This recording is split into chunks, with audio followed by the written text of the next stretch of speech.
整體嚟講咧，示範單位呢個位置咧，相對嚟講係屬於一個叫做單邊嘅戶型，所以會更加開揚採光。所以咧，我哋拍攝呢期影片咧，除咗介紹呢個示範單位可以做到點樣嘅效果之外啦，咁我哋仲要去到一個點啦，就會去到啦我哋嘅一個實地，同大家睇睇對應呢幾間單位，邊一間嘅單位或者邊一套單位相對嚟講係比較值得去入嘅。佢有好多嘅優勢嚇，咁啊性價比高啦，總價一球嘢啦。咁啊再嚟講到就係話我哋嘅呢一個叫做相對嚟講嘅呢一個實用性亦都高嘅嚇。想喺大灣區買樓，信息太多太雜，驚買錯，手續又唔知點搞喎。中居地產深耕大灣區13年，陪住數萬個家庭，見證佢哋喺大灣區首個家嘅建成。從買樓到驗樓，裝修入住，全程保駕護航。中居地產，你嘅灣區置業好幫手，即刻撥打熱線電話63658001，開啟灣區新生活。Hello， 大家好，至灣區首選中居，我中地產中沙咧，今日就嚟到咗華僑城希岸，同大家介紹翻最新一期嘅細嘅 house 一個最新嘅情況啦。咁啊，包括咧，亦都係嚟到咗我哋嘅一個示範單位現場嘅，係啦。咁我哋依家就係位於呢個別墅區域嘅通道位。咁而 C4 棟101咧，就係我哋嘅示範單位啦。咁我哋可以先睇睇示範單位嘅花園情況嚇，咁同埋咧就會同大家睇睇示範單位之後咧，再同睇實地嘅情況啦。咁啊，今期實地咧係有5到6間嘅，但係我覺得最靚咧係有2間嘅。咁啊，轉頭亦都會去到現場同大家睇一睇相對應嘅位置情況。嗱，咁啊，我哋嘅總體嚟講咧，咁啊121嘅最短嘅弊處就係冇預留電梯位。咁啊，如果話中意接收到呢個問題嘅，或者呢個短板咧，其實呢一個單位咧，亦都係比較好嘅，因為咧始終性價比高嚇，亦都係講緊100萬左右咁，亦都可以選擇到呢啲咁嘅單位。咁所以咧，其實依家嘅價錢嚟講咧，亦都係比較直觀嘅嚇。咁啊，大家可以睇翻啦，我哋嘅廳堂位置咧，咁啊1樓嘅話咧，就已經係有一個飯台同埋一個廚房位置嘅。咁亦都方便翻啦，平時聚餐包括我哋所有嘅一個叫做喺度聚會出邊小朋友喺度到時整翻啲花園魚池或者涼亭仔咧，亦都係可以嘅。咁呢個係1樓嘅位置，咁大家可以知道翻啦。咁其實100萬左右有間 house 咁其實實用面積都多，加埋仲有車位贈送。咁如果減完之後，其實呢個單位咧都幾抵嘅。咁當然裝修要花少少心思啦，去做翻自己想要嘅一啲風格同埋設置。嗱，依家咧我哋就事不宜遲，就落去我哋嘅地下室同大家睇睇下面嘅一個具體嘅情況係點樣。嗱，我哋落去咧，仲同大家拍攝翻先，睇翻我哋夾層同埋副地下車庫嗰層對應係做咗邊啲功能區。各位街坊，依家落到嚟地面嘅負1樓啦，即係夾層呢個位置啦。咁會做咗一間客房喺呢一度嘅。咁而再嚟到呢一邊啦，會有一個雜物間，跟住亦都可以根據自己嘅需求去用翻下。咁而呢一邊咧就做咗一個休閒嘅呢一個瑜伽或者運動器材嘅擺放嘅區域啦，大家亦都喺度做翻個健身 OK 嘅。再嚟到呢個可以做翻個我哋嘅觀影廳呢度有個大嘅電視，呢度有個隱形門可以做翻一個參考。呢個亦都係地面夾層嘅位置。呢邊有個衣帽區，係啦。呢度等俾大家睇睇，洗衣機沖涼房都喺度都有嘅。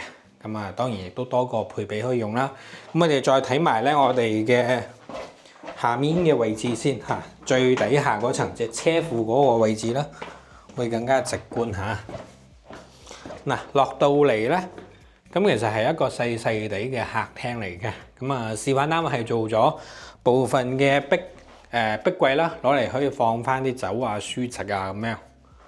呢邊亦都係仲可以做翻嘅。個燈就喺個門後面擋住啦。咁啊，我哋再睇翻出邊嚇，呢個位置咧就係車庫嘅位置嚇，可以更加直觀咁見到呢個位置。係啦，咁所以其實121平方呢啲細嘅 house 咧，咁其實係更加係多用翻於呢個叫做功能區嘅。好，我哋依家咧睇翻我哋上面休息區嘅位置先。OK， 各位街坊依家上到嚟咧，我哋地面嘅休息區，亦都係呢個2樓嘅位置嚇。咁大家睇翻一個具體嘅情況先。咁啊2樓方面咧係做咗有2間房嘅嚇，大家去睇睇。咁啊呢個位置有一間房啦，咁啊同埋話咧呢間房係連通翻出露台嘅。咁相對嚟講，佢嘅一個叫做光開揚性會比較高，同埋會比較採光嚇。咁啊同樣喺2樓嘅位置咧，亦都係 set 咗有我哋嘅一個沖涼房同埋我哋嘅一個廁所嘅位置，咁啊方便翻去使用嘅嚇。咁啊呢間房咧，佢作為小朋友嘅房間嚇，咁啊其實亦都係夠用嘅嚇。同樣喎，亦都係有埋呢個露台，係可以做下一個使用嘅嚇。係啦，咁啊可以知道翻，雖然咧，呢啲地方唔算話太大，但係起碼嘅該有嘅功能區亦都比較多嘅嚇。嗱，亦都同樣做好咗櫃啦。嗱，咁我哋同樣上去上面，同大家睇睇3樓嘅情況係點樣嚇。嗱，依家上到嚟3樓噶啦嚇，會更加直觀咁望到3樓嘅情況。咁呢個咧一般咧就係稱之為主人家嘅私密空間層。咁呢一層嘅話咧係一般嘅話咧係訪客，即係客人唔會上嚟，但係一般主人家自己過嚟會即係喺度享受翻自己嘅休閒生活嚇。呢度雖然話冇露台，但係都係非常之開揚嘅嗰個窗景啦嚇。咁啊同埋呢度望翻出去咧，亦都係別墅同別墅之間嘅通道啊，或者2個唔同棟數嘅啲夾角位，咁所以都令到呢一度咧都比較開揚嘅嚇。咁啊，同樣嘅呢個位置亦都 set 咗有電視，咁啊包括呢一邊亦都有我哋嘅拖鞋位。咁啊，其實整個空間係比較舒服嘅。即係如果你話想做翻有個浴缸啊，各方面嘅情況咧，亦都可以啦。後期同翻我哋設計師做翻一個交流。咁啊，根據翻你哋嘅需求去做翻啱用嘅一啲設計咯嚇。嗱，大家睇睇7字形嘅一個衣帽間，呢仲有個露台，露台呢個位置出到嚟，出到嚟係好開揚嘅，因為剛剛好呢一度咧就係成條別墅嘅主要嘅幹道之一啦。整體嚟講咧，示範單位呢個位置咧，相對嚟講係屬於一個叫做單邊嘅戶型，所以會更加開揚採光。所以咧，我哋拍攝呢期影片咧，除咗介紹呢個示範單位可以做到點樣嘅效果之外啦，咁我哋仲要去到一個點啦，就會去到啦我哋嘅一個實地，同大家睇睇對應呢幾間單位，邊一間嘅單位或者邊一套單位相對嚟講係比較值得去入嘅。咁啊，同埋採光性、私隱性都比較高嘅啦。我哋事不宜遲，跟住鏡頭去到實地，逐一同大家去睇翻對應嘅位置情況。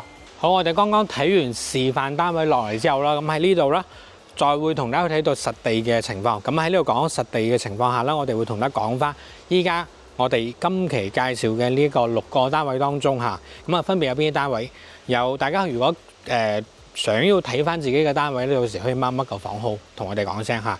咁啊分別有 C3 棟嘅107、108、114、115呢啲係對應嘅房號啦。咁就 C4 棟嘅108、109。嗱，咁啊我哋亦都去到現場同大家睇睇邊間稍為會開揚啲嚇。咁啊我哋先嚟睇翻就係我哋 C3 嘅107先嚇。咁啊因為其實咧好多都喺度裝修緊㗎啦，咁所以咧其實咧大家嘅話咧亦都會更加清晰咁去睇到啦。嗱 C3 嘅108路過先啦，就睇108。嗱我啱先喺同大家講到咧有2間係比較推介嘅，其中一間就係呢一間108。嗱 C3 嘅108，咁啊因為咧大家睇翻個花園咧，咁亦都係比較標準嘅咁啊內籠同剛剛我哋影嘅示範單位係一模一樣，但係咧講翻外觀環境咧，呢度出到嚟咧嗱，我哋可以入到嚟花園呢度睇，我哋呢度出到嚟咧就已經係呢個小區嘅主要嘅一個幹道啦。咁所以其實亦都喺呢度出翻少少就已經去到南門。咁南門入到嚟中間呢度有少比較靚嘅花園景咧，亦都喺度啦，喺我哋嘅一個眼底之中啦。咁亦包括露台一搭出嚟呢度一望翻出嚟咧，亦都係望到嘅。咁所以其實呢個位置咧，我覺得係比較叫做更加咁啱大家嘅心水。當然依家你話喂阿靚呢啲都唔係前排喎，但係佢都係算一個邊位嚟嘅。咁你話前排嘅話咧，依家呢套單位其實都冇前排。咁佢要前排嘅話咧，咁基本上都係比較難嘅啦，因為其實依家啲貨源都唔多因為其實靚少少嘅，亦都好容易俾人去買咗啦咁當然咁其實呢一下嚟講話喺呢個階段嚟講，依家仲可以買到比較啱心水嘅靚嘅，亦都係可以喺呢個階段進行。嗱，我哋睇完108同睇107啦。107就係呢個位置嘅107嘅話咧，我個人覺得就其實碌出嚟呢度嘅感官還好啦但係如果入去入邊咧，相對嚟講會比較壓迫少少，因為就自成一角，因為前面嘅話咧仲有一戶啦。咁所以入到嚟嘅話，自己可以睇到呢啲方位呢啲情況咁我個人就比較麻麻地呢一間。咁如果揀呢間嘅情況，寧願揀翻啱啱嘅108，仲舒服啲嚟到現場嘅感官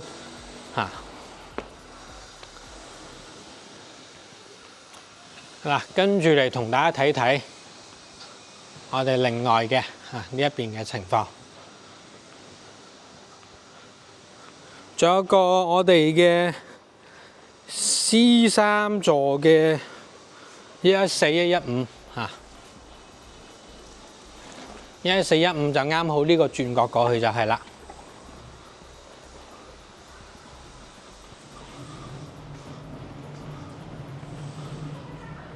嗱，114、115就呢個位置，係啦。嗱，好似呢兩卡嘅話咧，亦都係喺呢個位置嘅。嗱，兩邊一樣嘅114、115。咁呢一度咧，相對嚟講咧，會比較開揚少少，同埋有少少好嘅地方就係，包括後面已經有人裝緊修。咁所以未來如果你再去裝修、再去住嘅情況，咁相對嚟講影響嘅因素就會比較低啲。咁同埋仲有一個比較最重要嘅因素，咁呢兩卡如果係話屋企人之間想要兩卡合埋一齊嘅呢一間咧，係可以做到嘅114、115。因為其實相對嚟講，依家都比較單叫做零星少少好多好少就集中埋一齊。咁如果話阿哥買呢度，細佬買呢度，兩間合埋，咁可以共同做翻一個比較大嘅花園咁所以其實呢一種咧，我亦都比較建議。咁同埋嘅話咧，因為其實依家價錢唔高 ，total 一球嘢，兩間兩球嘢，買個大少少嘅平層都要咁嘅價啦。買到落嚟住嗰時再裝修都未遲。包括現場都有客人喺度睇緊。嗱，咁睇咗4間啦，仲有 C4 棟嘅108、109。108、109嘅話咧，咁就會喺翻我哋前面少少嘅。整個其實嚟到現場咧，你要見到陸續依家呢邊嘅裝修都已經多咗㗎啦。咁所以咧，其實翻上嚟嘅話咧，其實包括呢啲啦，都喺度施工當中㗎啦。翻上嚟嘅話咧，其實亦都係真係比較舒服嘅。咁亦都講到佢有好多嘅優勢性價比高啦，總價一球嘢啦。再嚟講到就係話我哋嘅呢一個叫做相對嚟講嘅呢一個實用性亦都高嘅嗱，包括亦都同大家講到嘅。咁如果話都想兩間打通嘅呢兩卡108、109呢兩個亦都可以做到你想要嘅嗰個效果相對嚟講，點解話108同109咧？其實佢個情況嚟講，或者係揀到嗰邊啱啱嘅114、115咧，咁其實相對嚟講就會有少少唔同面積都係一樣，但係咧，我依家望嘅呢個方位我哋調翻轉頭俾一睇咧，望個方位咧，前面啱好有棟樓係擋咗嘅，而114、115咧，中間嗰度咧，呢條通道望過去咧，對面嘅別墅咧係會有條間隙，咁所以咧係可以望到更加開揚嘅景觀。咁啊呢一度嚟講嘅情況下，亦都係比較直觀啦嚇。咁啊呢兩間亦都可以打通。咁啊優先揀嘅情況，我個人嘅建議就係揀棟剛剛嘅1415比較推薦嚇。嗱咁啊，亦都同大家講翻啦。咁其實呢一期嘅別墅嘅情況下咁所以亦都係會嚟到去介紹呢6個單位呢6個單位嘅情況下嘅話咧，咁其實亦都分別有 C3 棟，亦都有 C4 棟。咁但係如果話揀一個單位嚟講咧，我個人覺得最優性價比，即係價錢都係差唔多噶啦。價錢我覺得可以忽略，最主要都係話睇翻大家中意邊一個。但係如果由我去揀一個單位做自己嘅心水房咧，咁我會揀到C3 棟嘅108。咁如果話係屋企人之間一齊去買2個單位，合併埋一個大家庭嘅咧，但又大家庭得嚟又有自己獨立嘅空間嘅話咧，咁我覺得咧就去到 C3 棟嘅114、115係比較啱自己心水。嗱，咁啊今期面咧亦都同大家分享翻目前依家嘅特價單位啦，同埋依家最新嘅情況，亦都去實地大致俾你睇睇現時嘅一啲單位情況。有興趣朋友記得揾到我哋屏幕上方揾到我哋中基地產嘅客服，同我哋講翻了解翻華僑城希岸別墅，我哋咧就會將詳細嘅資料發送俾大家，亦都會咧邀請大家上到嚟現場去感受翻單位嘅情況。嗱，今期片差唔多到呢度啦，感謝大家收睇，我哋下期再會，拜拜。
想租樓又想放租嘅香港朋友睇過嚟，想喺大灣區生活又驚買錯樓翻唔到轉頭，不如租套樓試住先啦。海量精選房源，真正實現零壓力融入大灣區生活，即刻撥打熱線電話63658001，租盤放盤記得揾中居地產。想置業大灣區嘅朋友，我哋免費為大家提供9大置業服務，聯繫我哋置業大灣區，首選中居地產。